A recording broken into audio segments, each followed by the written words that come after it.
Olá, queridos, boa noite. Sejam todos muito bem-vindos. Eu sou Edilberto, um discípulo de Jesus, muito amado por Deus, muito amado por esta igreja, muito amado por tantos irmãos e irmãs que, ao longo desta caminhada, têm nos ajudado, a mim, minha esposa, nossas filhas, a caminhar com o Senhor cada dia. E louvo a Deus pela sua vida, por você estar aqui, né, e poder celebrar tantas coisas já no decorrer desse dia.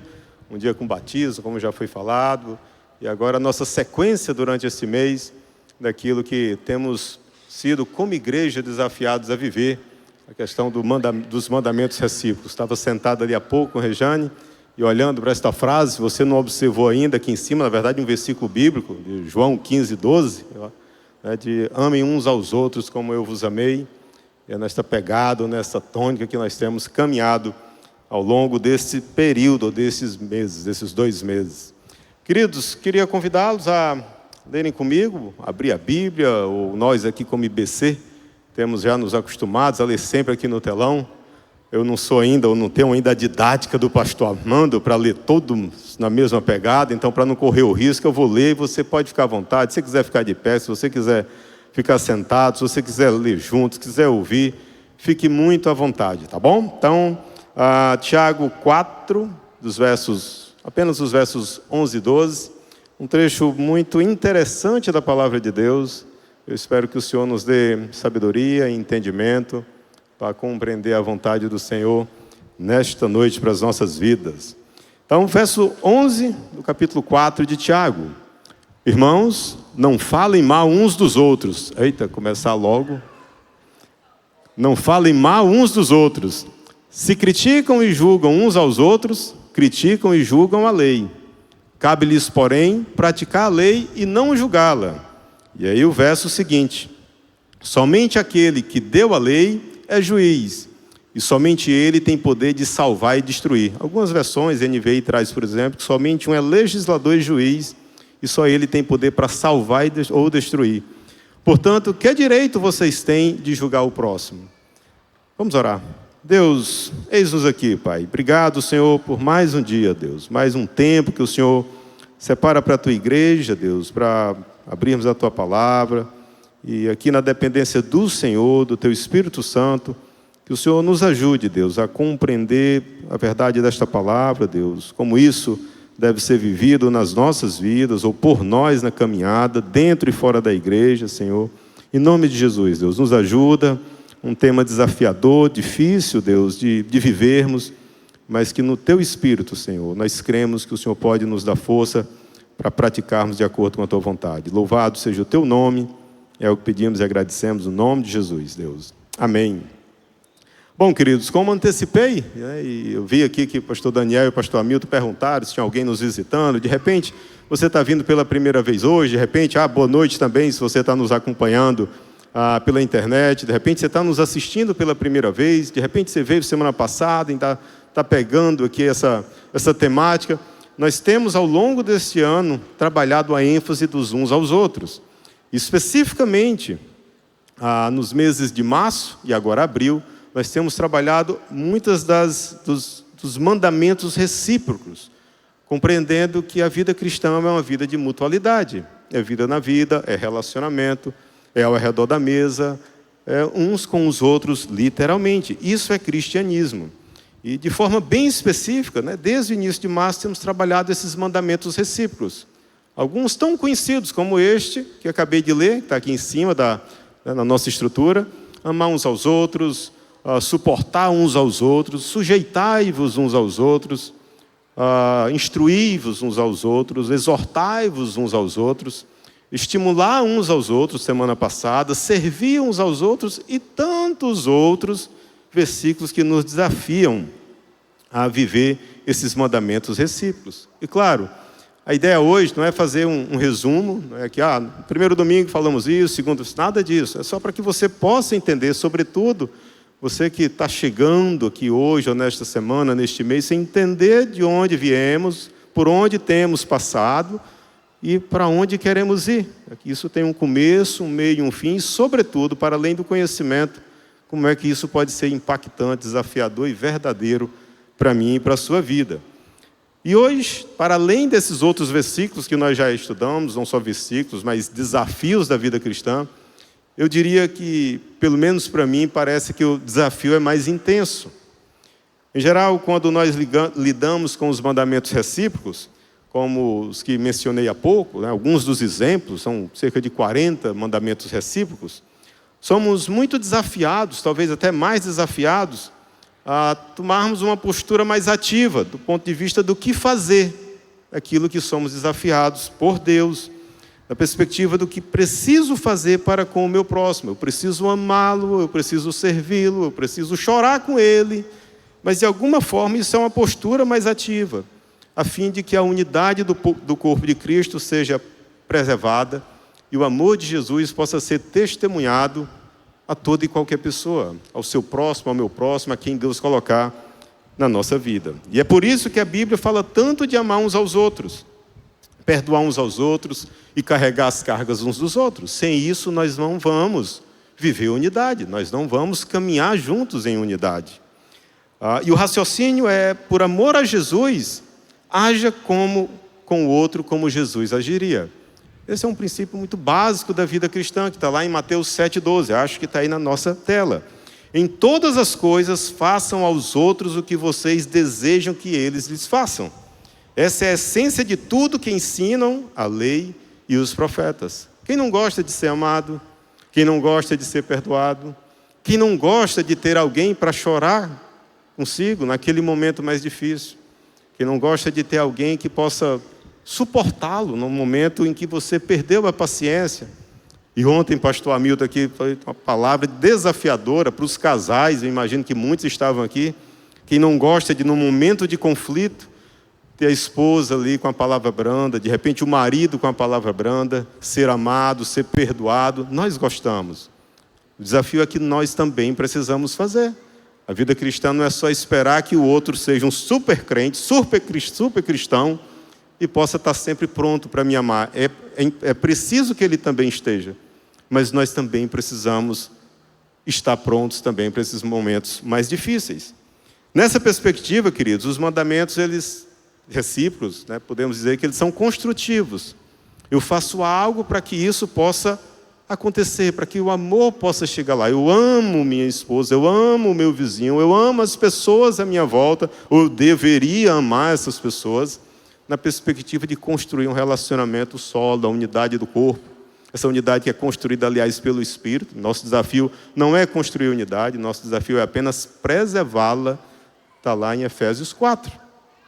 A questão, queridos, é que a Bíblia também trata dos mandamentos recíprocos numa perspectiva, eu diria, negativa. Não é daquilo que você deve fazer, mas aquilo que você não deve fazer, para preservar a unidade do corpo de Cristo e continuar testemunhando do amor de Jesus. Tem coisas que eu devo fazer para preservar essa unidade, mas tem coisas que eu não devo fazer, senão corro o risco de jogar fora ou jogar por terra a unidade do corpo. São ações e condutas que a própria Bíblia estabelece que não devem ser praticadas com o próximo, porque essas ações, elas têm poder destrutivo. Elas são capazes de corroer, de fazer desmoronar, de destruir aquele meio, a unidade da igreja, a família, seja o que for. E aqui, queridos, antes mesmo de tratar dos mandamentos recíprocos específicos desta noite, que pela leitura você já deve imaginar do que se trata, é bem sugestivo. Uma questão talvez você gostaria de pontuar, se nós estivéssemos aqui numa roda de conversa, talvez depois dessa breve abordagem você me diria: poxa, Edilberto, mas se a Bíblia já nos desafia, eu acho até que tem aí se a Bíblia já nos desafia a praticar dezenas de mandamentos recíprocos, que eu estou chamando aqui de construtivos, positivos, por que a palavra de Deus precisa nos advertir acerca de várias condutas que nós não devemos praticar com o próximo? Se nós já praticarmos tudo isso de bonito, de bom, de amar, de perdoar, de socorrer o outro, ainda precisa eu ser desafiado a não fazer? Se eu fizer tudo isso, eu já não vou fazer o que está, digamos, errado neste corpo. Amados, quando eu olho para os mandamentos recíprocos, que aqui eu estou chamando de negativos, para ficar mais fácil a nossa compreensão, como não falar mal dos outros, ou não julgar os outros, acredito que Deus está me mostrando que meu coração é enganoso e que minha inclinação é fazer o que eu não devo. É exatamente isso. Deus me mostra que meu coração é enganoso e não mostra só para mim. Eu preciso lhe dizer que Deus fala isso para mim e para você. Essa é uma constatação dura e talvez antipática nos dias modernos. Em geral, gostamos ou preferimos um suposto evangelho doce e simpático, que não nos confronta com quem somos, mas que busca nos satisfazer, nos dizendo que, na verdade, nós somos bons e incapazes de fazer o mal. Isso, queridos, é mentira. E pela graça de Deus, Deus tem nos dado o privilégio de caminhar numa igreja que é relevante, que é viva, sincera, e trata honestamente, com sinceridade, o que diz a palavra de Deus. Ninguém trata aqui desse púlpito, pelo menos nos quase 25 anos, ou nos 25 anos que caminham nesta igreja, tratando como nós fôssemos bons, incapazes de fazer o mal. Não é assim que funciona. Se nós não tivermos cuidado, vamos caminhando na ilusão de que somos bonzinhos e incapazes de praticar o mal. Interessante que Deus me deu o privilégio de me casar com Rejane, já tendo conhecido Jesus. Me converti no dia 25 de março de 2000. Agora, em março, fez 25 anos. E interessante que nossas filhas já nasceram, portanto, quando a gente já tinha 4 anos de casado, mais ou menos. E elas já cresceram conosco, com Edilberto e Rejane, na igreja, e servindo, e caminhando, e buscando viver esses mandamentos recíprocos. E à medida que elas vão crescendo, hoje Bianca tem 20, a Aninha tem 18, nessa idade ainda pode falar, né? Então, uma tem 20, outra 18, elas não vão achar ruim eu falar a idade. E é legal porque de vez em quando a gente vai falando um pouco mais para elas quem era Edilberto e quem era Rejane. A versão que elas, digamos, não conheceram no dia a dia, mas que de vez em quando ainda aparece. Mas algumas coisas que nós fomos capazes de fazer e que eu fui capaz de fazer, que às vezes elas vão dizer, papai, o senhor fez isso? E elas, há poucos dias eu contei algo para elas e elas, mamãe, a senhora teve coragem de namorar o papai? Ah, sim, o papai era desse jeito. Ainda bem que elas só souberam agora. Se fosse antes, elas tinham feito a mãe delas desistir. Mas nós não somos esse bonzinho, eu não sou esse bonzinho que às vezes tento transparecer o que tentamos transparecer.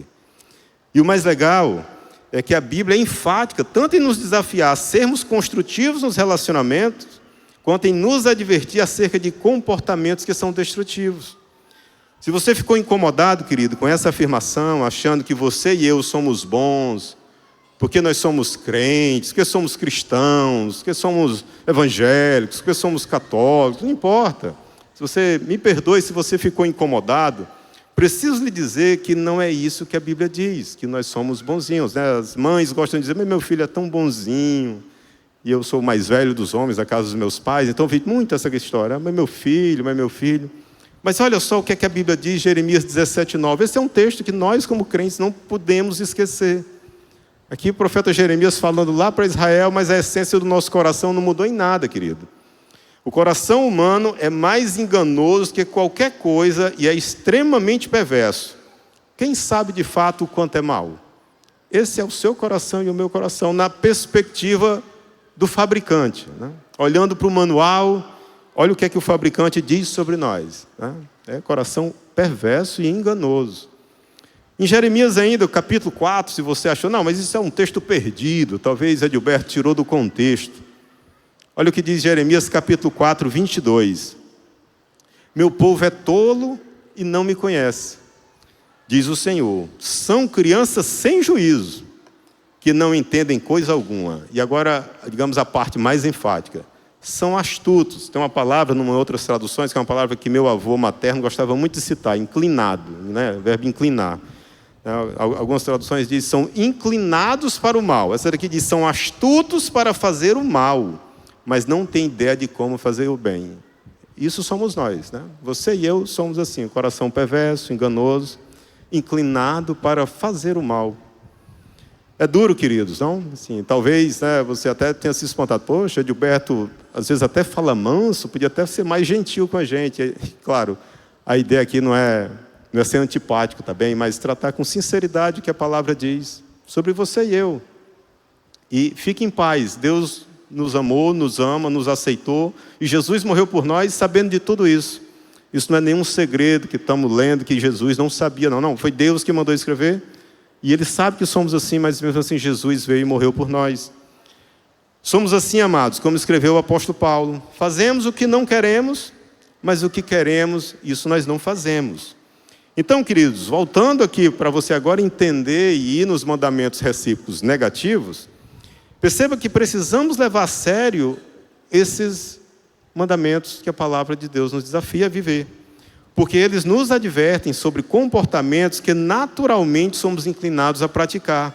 Nós somos inclinados a fazer o que é errado, a fazer o que é contrário à palavra de Deus, mesmo quando nós devemos e queremos fazer diferente.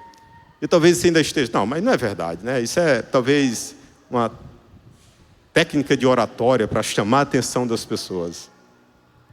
Se perguntassem ontem, aqui no jantar dos namorados, talvez você concordasse comigo, não, é verdade mesmo, porque quantas vezes nós aborrecemos a esposa, ou quantas vezes a esposa aborrece o marido e faz assim, eu nem queria dizer aquilo, mas disse.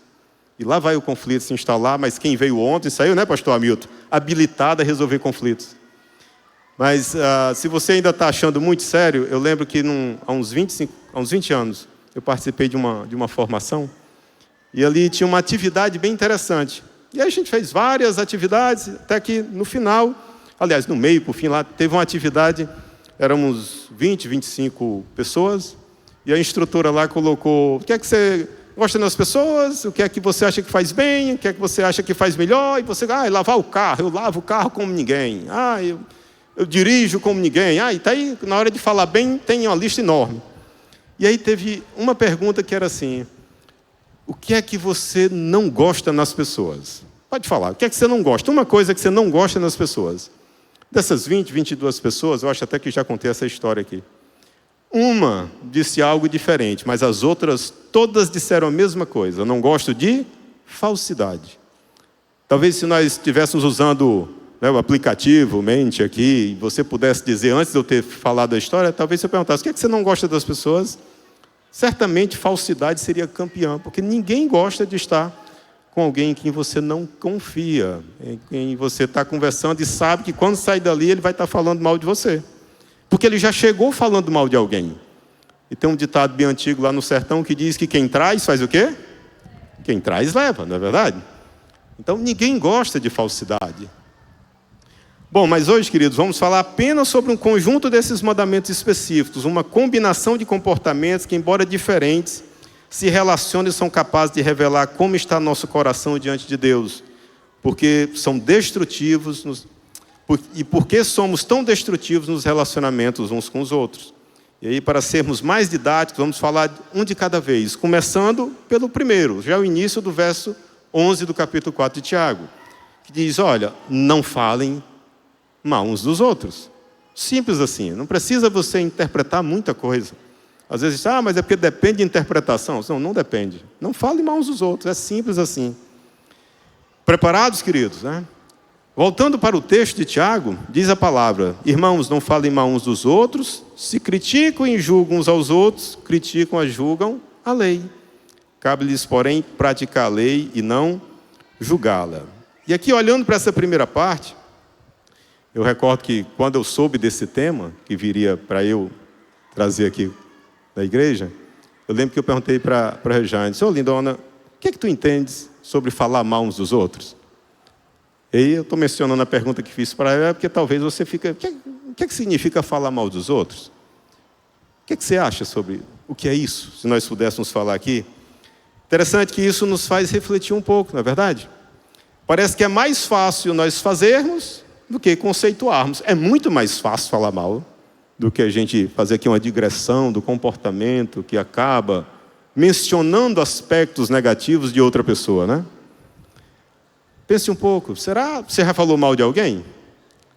Hoje, agora, durante o culto, ano passado, no almoço, quando acordou? Talvez você me questione, não, Edilberto, eu não falo mal de ninguém, né? Ou eu não falei, eu só fiz um comentário, despretensioso, ingênuo, mas afinal, o que pode ser considerado como falar mal uns dos outros? O que é isso que a Bíblia condena especificamente? Amados, isso que chamamos de falar mal do outro, que a Bíblia reprova e expressamente nos adverte a não fazermos, trata-se, na verdade, do pecado da maledicência. Tem um nome bonito ou feio, como você queira chamar, que retrata isso, o que é falar mal uns dos outros. E no dicionário, maledicência, olha, para você ir clareando o entendimento, é a característica ou particularidade da pessoa maledicente, de quem vive falando mal de outras pessoas. Ato ou aptidão para falar mal dos outros, cuja intenção é denegrir, difamar, fala injuriosa ou maldosa, comentário cheio de maledicência. Você já ouviu falar desse pecado? Será se você e eu temos lutado com ele ou contra ele?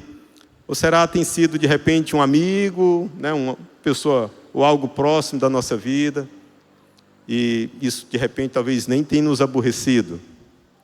Queridos, por mais triste que possa parecer, você e eu sabemos que falar mal das pessoas, do outro, do próximo, do irmão, do pastor, nem mencionar, hein, pastor? É um hobby, né? Falamos mal do outro de forma gratuita. Parece que é bom, parece que é doce falar mal do outro. E talvez isso seja uma das coisas mais corriqueiras da vida em sociedade, da vida em comunidade. Muitas vezes dentro da igreja. Fala-se mal de todos e de tudo que envolve a pessoa. Do comportamento ao modo de vestir. Por que veio com essa blusa? Por que veio de vestido? Por que veio de calça? Por que veio de short? Veio de chinela? Vixe. Com esse tênis, com essa cor, um salto dessa altura, de batom, sem batom, enfim, não importa. Do emprego à família, da riqueza à pobreza, do carro, da moto, da casa, do que come, enfim, nada escapa. Sabe aquele amigo, querido, vizinho, colega de trabalho, parente, irmão do GR, que leva a vida a falar mal dos outros? Tem um programa de TV, é verdade que tem um indivíduo que tem um amigo ali que fica, quando vai se aproximando a alguém, ele vem falando mal, o cara chega, ele é super amigo, o cara dá as costas, ele detona de novo, não é verdade? Às vezes nós agimos assim, sabia? E talvez nem percebemos. Cuidado com isso. Há poucos dias, um primo meu sofreu um acidente no interior e passou uma semana com a gente aqui. Ele é um primo que tem a minha mesma idade, nós temos a mesma idade. Crescemos juntos, depois, né, a vida nós seguimos, Deus nos deu caminhos diferentes. E eu fui o primeiro a me converter na casa dos meus pais, pouco antes de casar com Rejane. E logo que me converti, casei, né, poucos meses depois, e começamos a caminhar num PG de casais, e fui aprendendo algumas coisas que eu tinha sido ensinado de outro jeito, e agora a Bíblia me desafiava a viver de outro jeito. E comecei a tentar tratar a Rejane como eu estava aprendendo que tinha que ser tratado. Há poucos dias esse primo, isso tem, sei lá, acho que a Bianca era bebê na época, a nossa mais velha, tem 20 anos. Depois esse meu primo, há 15 anos, 14 anos, ele se converteu. Hoje é um homem de Deus. Mas na época tinha uma vida muito diferente. E esse meu primo, há poucos dias na nossa casa, ele disse: Beto, sabe uma vez que vocês foram lá no sertão, na casa dos meus pais? E nós estávamos todos lá, e ali vocês iam viajar, e você estava guardando as coisas, a Rejane com a Bianca, eu acho, ele se lembrava da cena assim, bem nítida.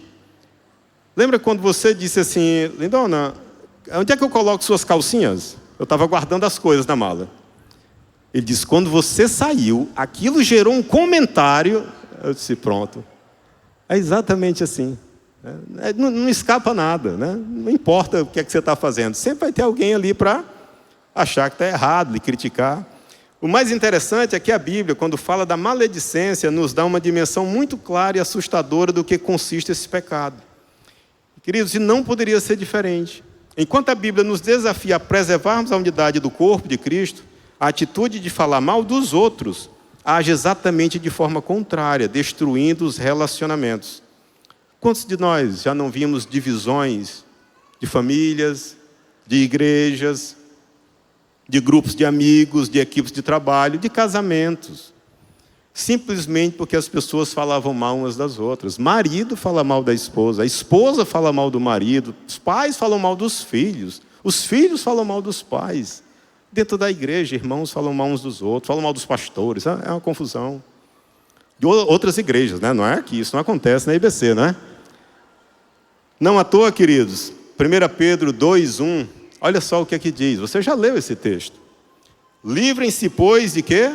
De toda maldade, e de todo engano, hipocrisia, inveja e toda espécie de quê? Maledicência. Livre-se disso. Né? Não dá para viver como crente em Cristo, falando mal uns dos outros. Perceba que a Bíblia utiliza uma figura de linguagem conhecida como paralelismo. Ela enumera pecados específicos e, ao final, ela encerra com uma ideia ampla que engloba todas as anteriores. E toda espécie de maledicência. Interessante que nesse texto, a Bíblia nos desafia a abandonarmos a maledicência, a maldade, a inveja, a hipocrisia, falhas de caráter que acabam por nos comprometer na segunda parte do verso 11, do capítulo 4 de Tiago, que nós lemos ainda há pouco. Quando diz, olha, irmãos, não falem mal uns dos outros. Isso aqui que nós já conversamos um pouco. Se criticam e julgam uns aos outros, criticam e julgam a lei. Cabe-lhes, porém, praticar a lei e não julgá-la. Não nos cabe julgar. Nem julgar que Deus fez certo ou errado. Muitas vezes nós somos inclinados a fazer logo isso. Mas não faz sentido Deus dizer isso. Na sociedade contemporânea, era da comunicação, inteligência artificial na porta. Não, Deus não sabia que isso ia acontecer. Isso está descontextualizado. Nós já criticamos até o legislador. E algumas traduções trazem isso, né, como Deus é o único legislador e juiz. Mas sim, vamos na parte mais operacional aqui. Aqui, queridos, entramos no segundo mandamento desta noite. Não julguem uns aos outros. Amados, invariavelmente, nossa atitude de falar mal das pessoas apenas expressa publicamente o julgamento que nós fazemos do nosso próximo. E pense na habilidade que temos de julgar o próximo. Se fosse um carro, nós diríamos que parece que é um item que vem de série. Né? Você vai dizer, não, esse carro tem, sei lá, ar-condicionado? Foi do tempo que perguntava se carro vinha com ar-condicionado, né? Mas esse carro vem com ar-condicionado, não, é de série. Todos eles já saem com ar-condicionado. Assim é a nossa atitude de julgar os outros. Nós fazemos isso com a maior facilidade do mundo. Parece que já vem de série. Olhamos para alguém e imediatamente lançamos uma conclusão, passando a partir dali, no íntimo, em público, a jogar palavras contra o próximo. Muitas vezes a partir de uma leitura precipitada que fazemos sobre os fatos. Aliás, muitas vezes sequer conhecemos a pessoa. Você já se deparou com essa situação? Você nem conhece a pessoa. Você está sentado ali no conviver. Eu vou tirar da igreja, que na igreja a santidade aumenta, aí a gente não pensa essas coisas. Mas você está na praia, no shopping, no trabalho, chega uma pessoa no ambiente, você já deu o julgamento. Quem é aquela pessoa? Comportamento veio com um olhar diferente, essa pessoa não é confiável, e você traça logo todo um julgamento. Mas você não conhecia ou não conhece os fatos, você não conhece a pessoa, você não conhece as circunstâncias daquele momento. Mas mesmo assim, nós damos uma sentença. É uma sentença irrecorrível. Pronto, é aquilo e acabou-se. E a gente às vezes ainda diz assim, olha, eu dificilmente erro. Quando eu falo é batata, como diz o ditado. Em geral, queridos, o problema é que essa sentença ainda é ruim. É difícil nós fazermos um julgamento, mas pense, eu nunca vi, mas pense numa pessoa, às vezes acontece, mas a tendência é diferente. Aliás, queridos, chegamos a falar mal dos outros, eu diria até por derivação. Você nem viu a pessoa, não sabe quem é, mas alguém falou mal dela para você, você chega para outro e diz, olha, eu confesso que eu nem conheço ainda, mas eu já soube que é bom a gente ficar distante dela. Não sabe nem quem é, né?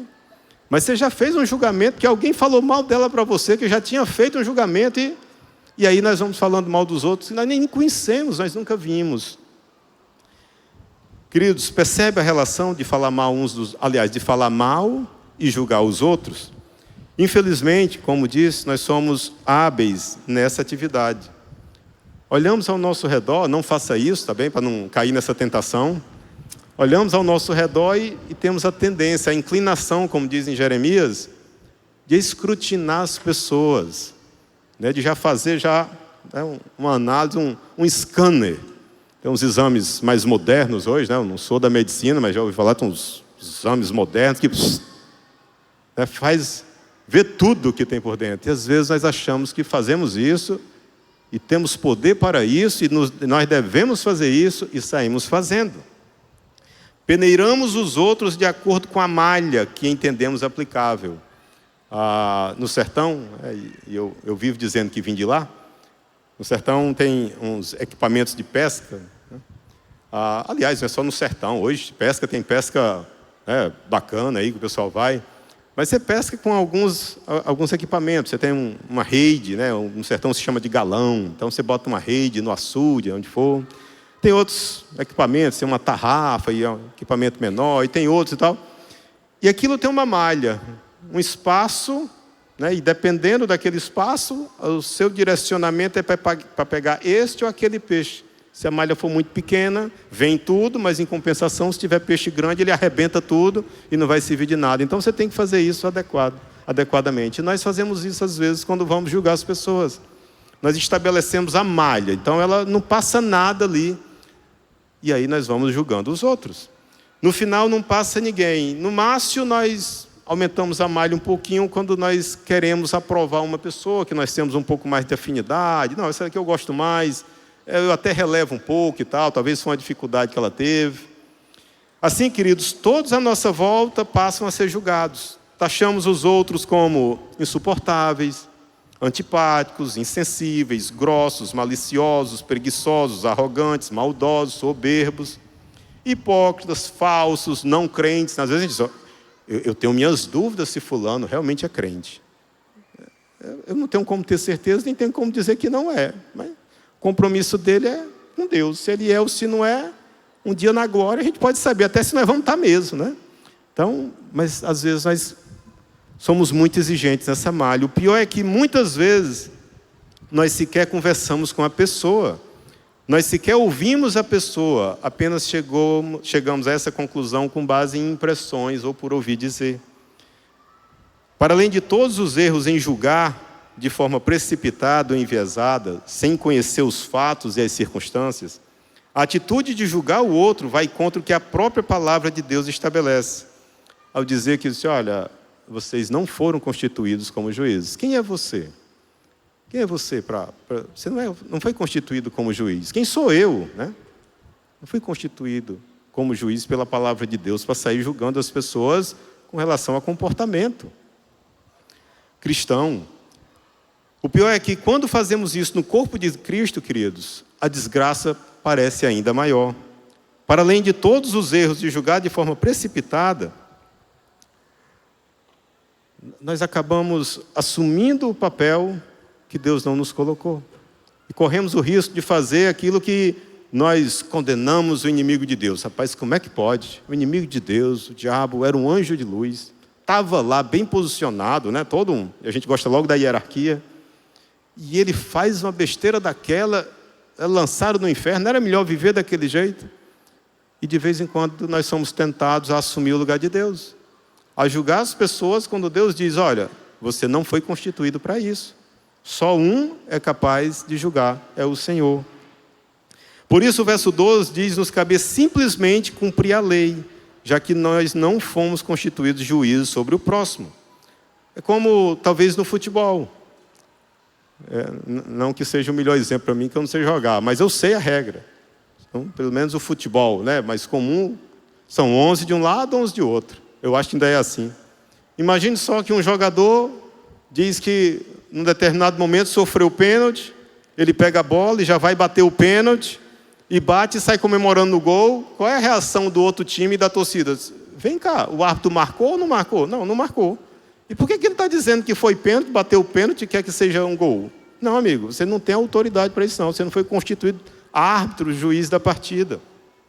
Esse é o raciocínio do verso 12. Deus sabe exatamente quem somos e do que somos capazes. Por isso diz a palavra que somente aquele que deu a lei é juiz. E somente ele tem poder de salvar ou destruir. Portanto, que direito vocês têm de julgar o próximo? Pense, queridos, um desafio grande. Eu estou falando aqui, não é dizendo que é fácil, dizendo que eu não faço isso. Não, estou dizendo que é um desafio. Eu comecei dizendo, na verdade, a mensagem, olha, talvez seja um dos desafios mais intensos em meio a tantos outros desafios dos mandamentos recíprocos. Parece mais simpático quando nós abrimos a palavra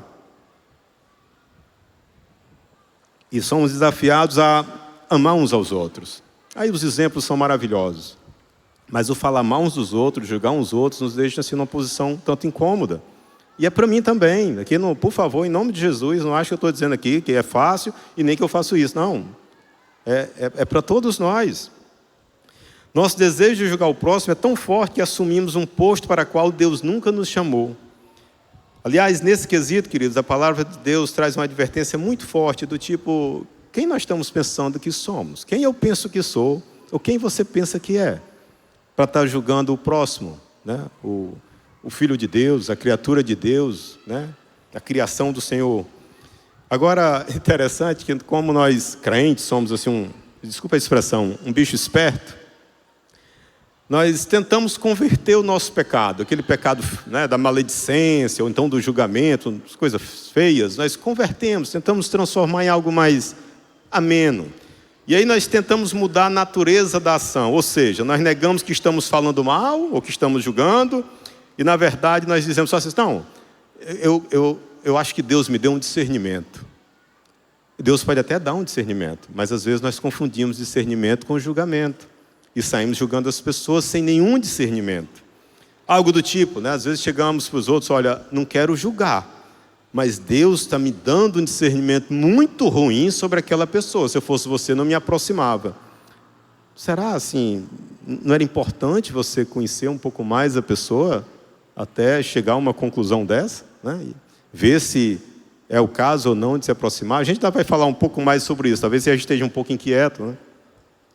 Já pensou nisso, querido? Só que com esse pretexto, nós condenamos o outro da pior maneira. Todos passam a ser pecadores e o pior, somos todos pecadores, claro, né? Não estou negando isso.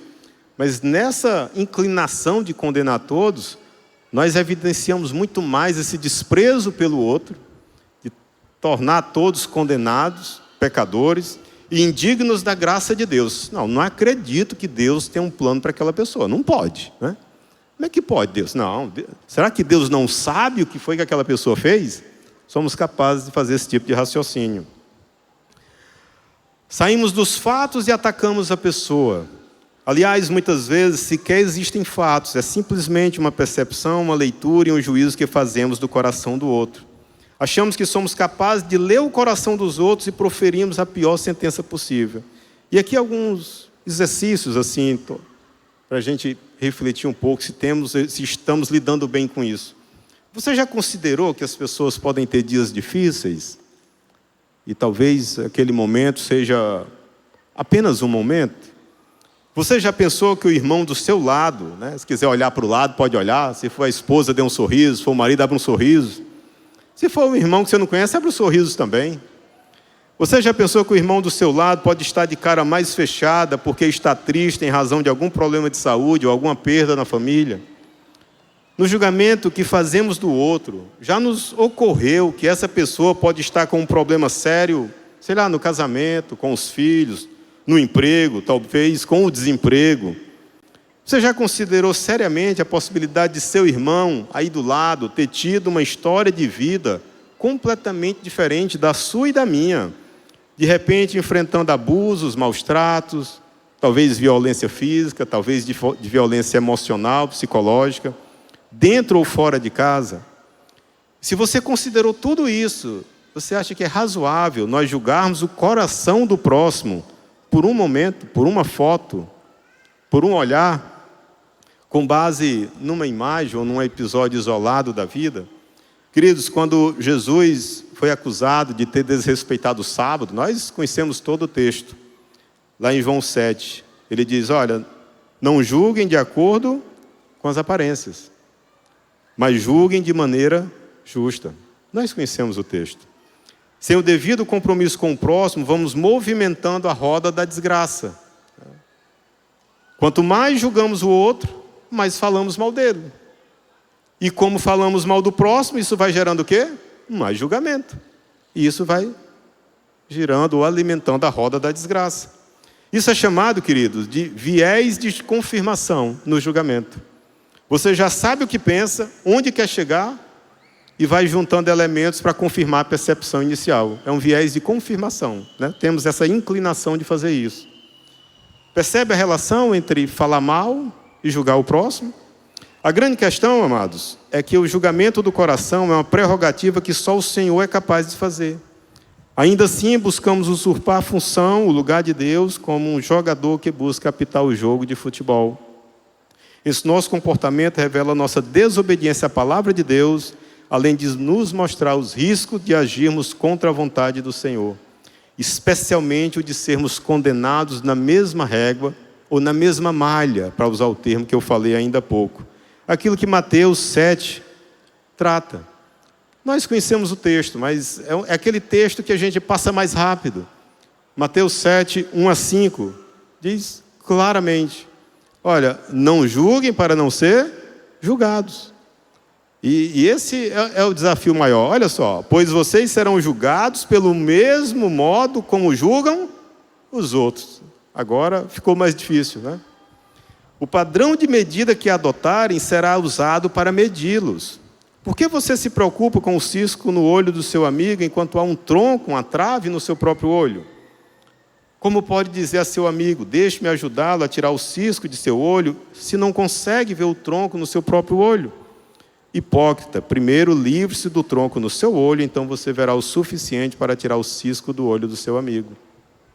Por fim, queridos, já visto aí eu falar mal, o julgar os outros. Nessa ciranda maldita, a terceira etapa do ciclo fecha aquilo que eu falei ainda há pouco da roda da desgraça. Se falamos mal daqueles que estão à nossa volta e os condenamos da pior forma possível, nossa conclusão é inevitável: um juízo crítico e murmurador.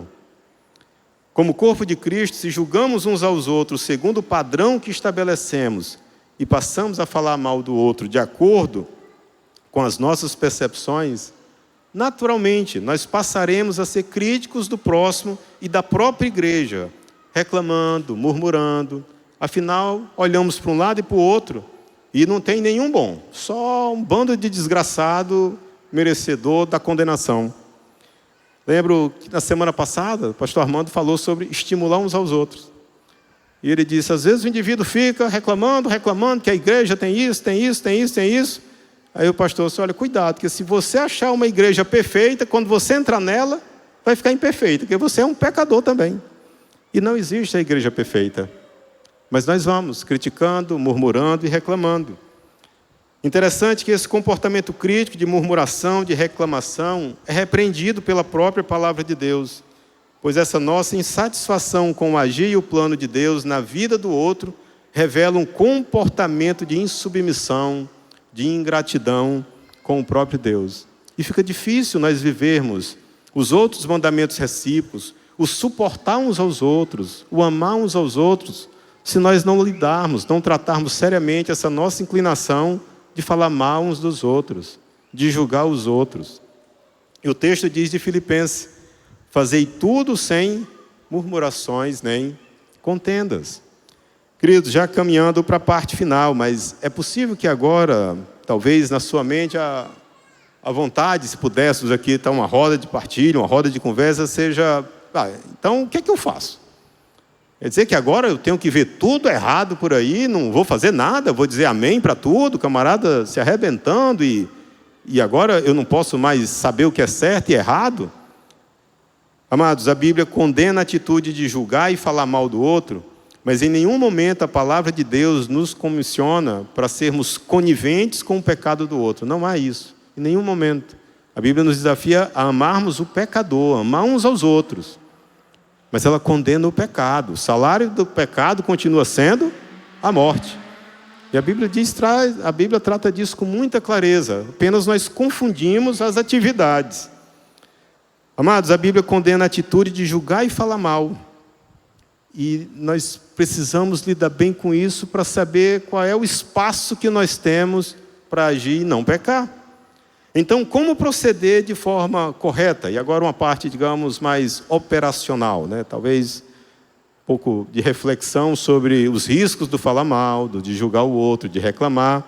E o que fazer então? Aqui, de forma breve, não se preocupe, já estamos caminhando para o final. Primeira atitude, parece muito óbvia, e é importante até que seja óbvia mesmo, A vida cristã tem muitas obviedades.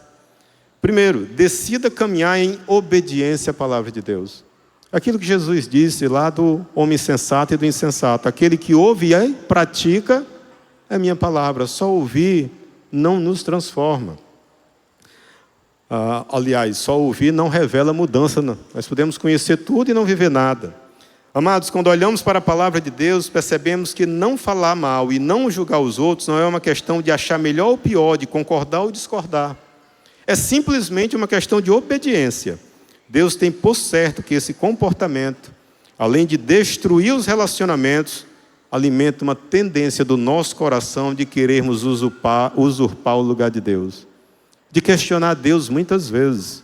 Essa criatura não merecia estar aqui no nosso meio. Você sabe o que foi que ele fez no passado? Eu não sei o que ele fez, mas eu sei que ele era pecador igual a você e a mim. Ele pecou contra Deus igual a você e a mim, como pecamos hoje também. E isso nós precisamos considerar, nós precisamos agir em obediência à palavra de Deus. Lembrando daquilo que Tiago 4,12 diz: quem você está pensando que é? Que direito você tem de julgar o próximo? Então, primeira atitude, age em obediência à palavra de Deus. Não se coloque em posição de julgamento para a qual Deus não nos chamou. Deus não nos chamou para julgar o coração de ninguém, meu amado. Segunda atitude, reconheça que você e eu, que você e eu preciso reconhecer que nós não somos superiores aos outros. Essa, querido, talvez não seja uma parte fácil, pois exige de nós a humildade de reconhecermos quem nós somos no projeto de Deus e no plano da salvação. Quando julgamos e falamos mal dos outros, na verdade estamos agindo como superiores, exatamente como a parábola do fariseu e do cobrador de impostos. Lembra lá de Lucas 18? Nós gostamos do texto, mas às vezes agimos igual aquele fariseu, talvez. Você lembra do texto? Lê rapidinho aqui. De Jesus, Jesus contou a seguinte parábola àqueles que confiavam em sua própria justiça e desprezavam os demais. 2 homens foram ao templo orar. Um deles era fariseu e o outro cobrador de impostos. O fariseu em pé fazia esta oração: eu te agradeço, Deus, porque não sou como as demais pessoas, desonestas, pecadoras, adúlteras, e com certeza não sou como esse cobrador de impostos. Jejum, dou dízimo. Mas o cobrador de impostos ficou à distância e não tinha coragem de levantar os olhos para o céu enquanto orava. Em vez disso, batia no peito e disse: Deus, tem misericórdia de mim, pois sou pecador. E você conhece o resto do texto. À medida que vamos detonando o outro, estamos, na verdade, nos reposicionando diante dele, anunciando que o outro é um desgraçado, enquanto você e eu somos bem melhores. Afinal, nós não fazemos o que ele fez.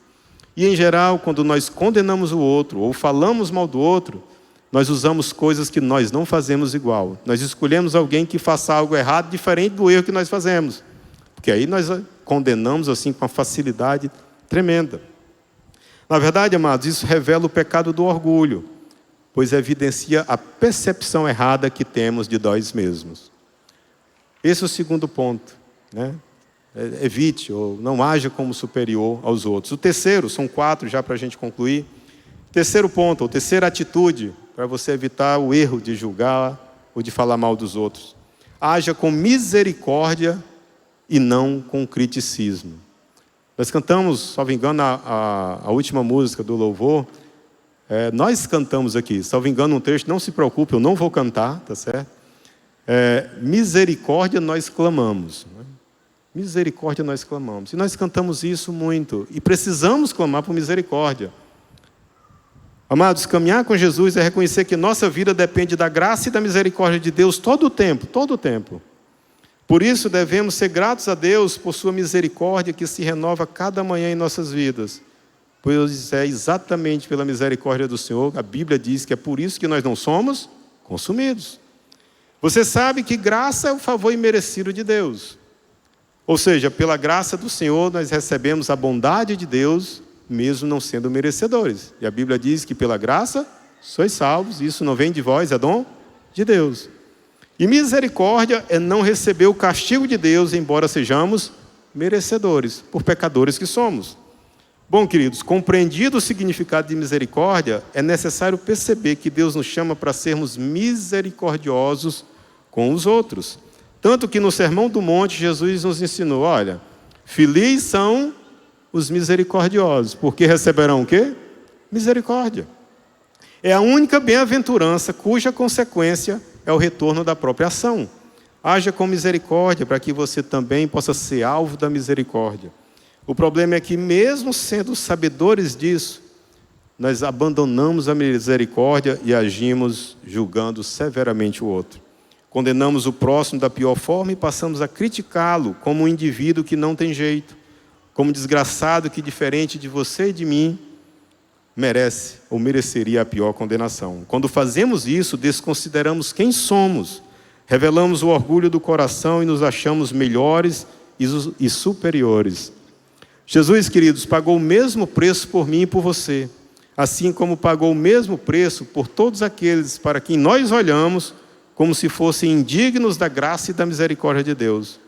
Por isso, queridos, encontrou o irmão em pecado, e agora a parte prática para você, sim, e agora eu não vou mais saber o que é certo e errado. Calma, né?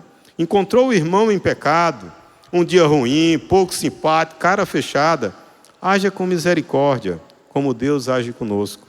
Exorte, corrija, mas ame, abrace, acolha e caminhe junto.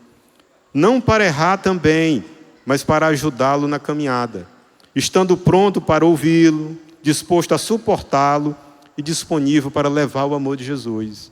Foi para isso que Deus nos chamou, e nós temos durante tantos domingos sido desafiados a agir dessa maneira, a suportar, a carregar as cargas dos outros, a servir, não para julgar, não para condenar, para agir em amor, para exortar em amor, para corrigir em amor.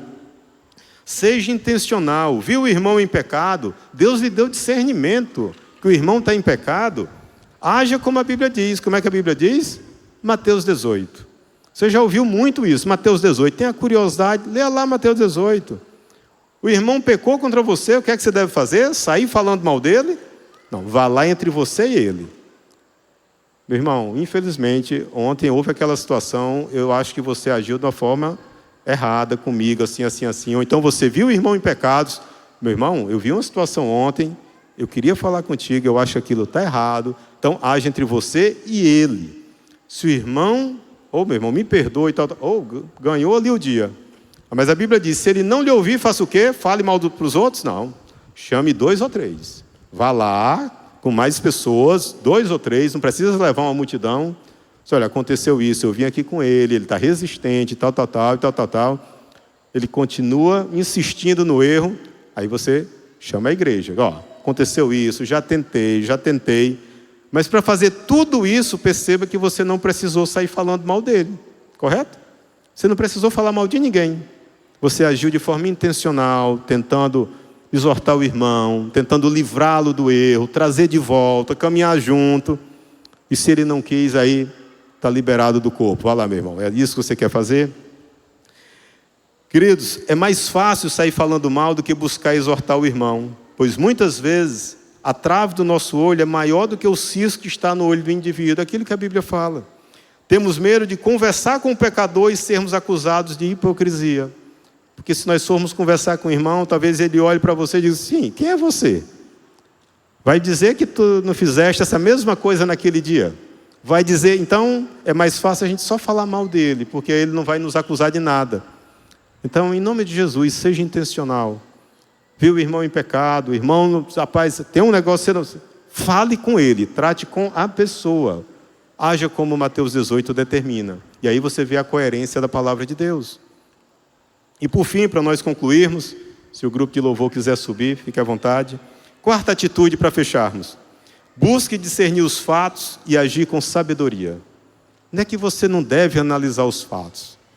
A Bíblia nos desafia a discernir os fatos e agir com sabedoria.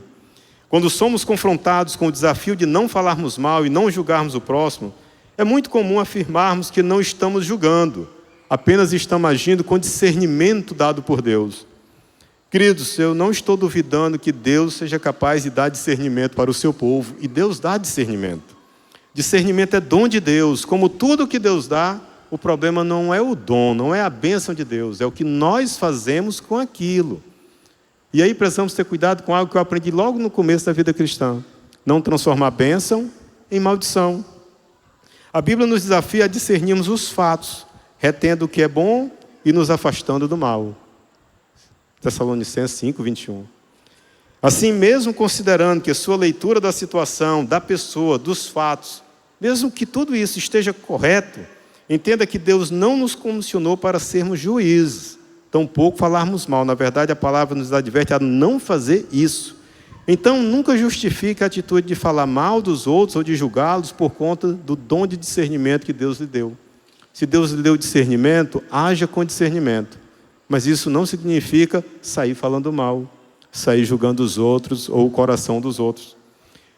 Ao contrário, peça a Deus discernimento na situação. Busque identificar o que é certo e o que é errado, inclusive quanto à sua conduta diante da situação. Se Deus lhe deu discernimento, isso é dom de Deus, isso é para a glória de Deus, não é para benefício pessoal. Então, tudo aquilo que Deus coloca na sua vida e na minha vida é para ser exercido para a glória de Deus, não é para benefício pessoal. Com discernimento é a mesma coisa. Então, se Deus está lhe dando discernimento, peça a Deus sabedoria para usar.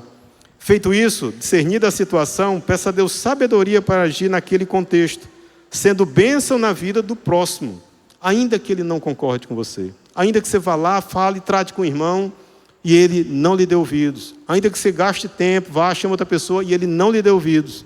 Mas haja da forma correta.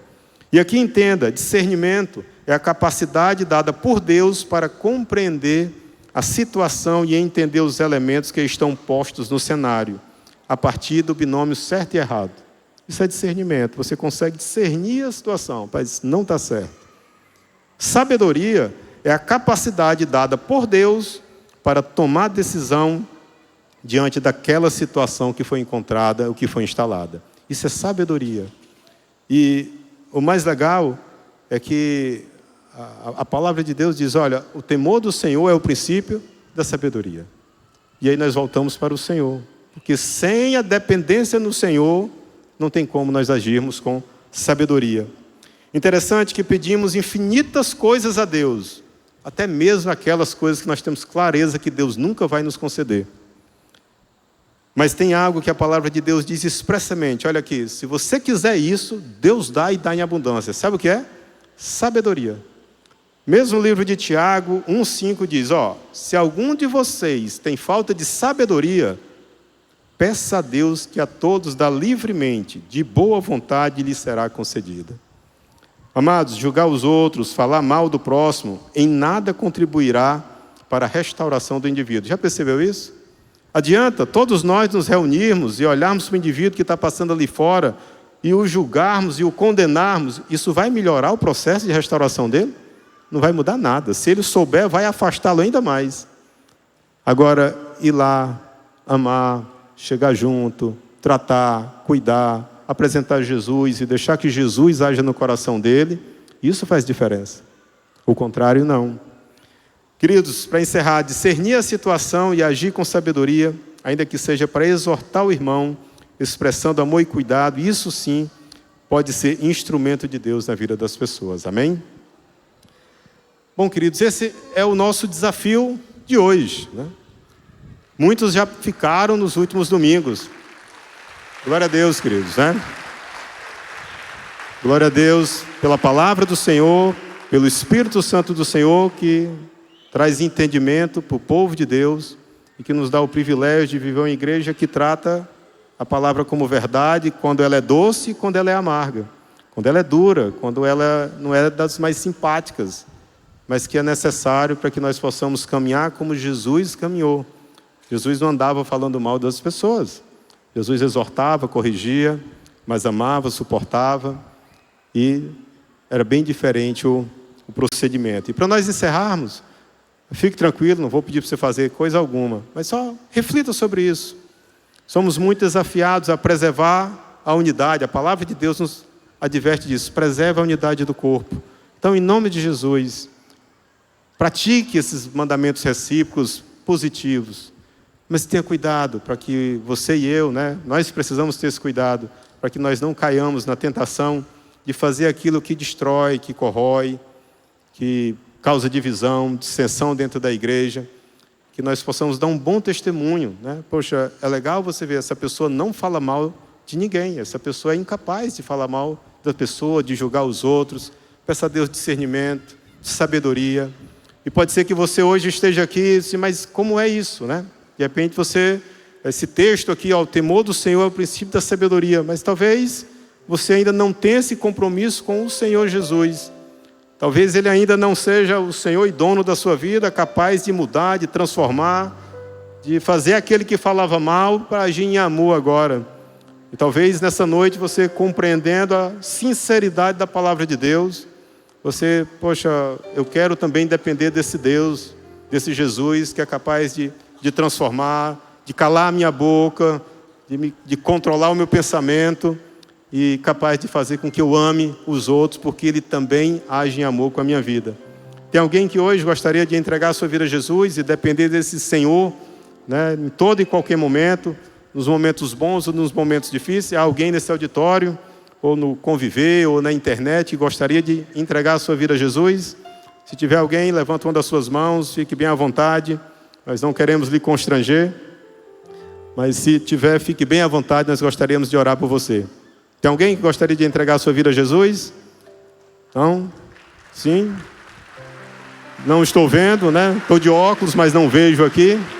Mas glória a Deus pela vida daquele ou daquela que levantou a sua mão. Se você levantou a sua mão e se quiser e se puder, tá para cá? Ah, pronto. Então, vem para cá. Se puder, se quiser, vem aqui à frente. Nós gostaríamos de orar com você, tá certo? E se mais alguém, né, quiser entregar a sua vida a Jesus, fique à vontade, vem aqui à frente, tá bem? Isso é um momento muito particular da sua vida, né? Em que você compreende que, rapaz, não dá, né? Meu coração, de fato, é inclinado para o mal e eu gostaria de agora caminhar com esse Deus que é poderoso. Legal, sejam bem-vindos, queridos, sejam bem-vindos. Gostaríamos de orar com vocês. Mais alguém quer vir aqui até a frente? Se quiser, pode vir, nós vamos já louvar e você fique bem à vontade. Nós estaremos orando, sejam bem-vindos, em nome de Jesus. Bom, queria convidá-los para a gente orar. Deus, obrigado, Senhor. No nome de Jesus, nós nos colocamos na Tua presença, Deus. Obrigado por esta noite, Deus. Obrigado por este tempo, Senhor, que o Senhor tem nos dado o privilégio de aprender mais do Senhor sobre algo tão especial para o Teu coração, que é o amar o próximo, Deus, que é o suportar o próximo, o perdoar o próximo e também cuidar do próximo, não falar mal do próximo, não julgar o próximo. Não assumir, Deus, uma função que a Tua palavra diz que é apenas do Senhor.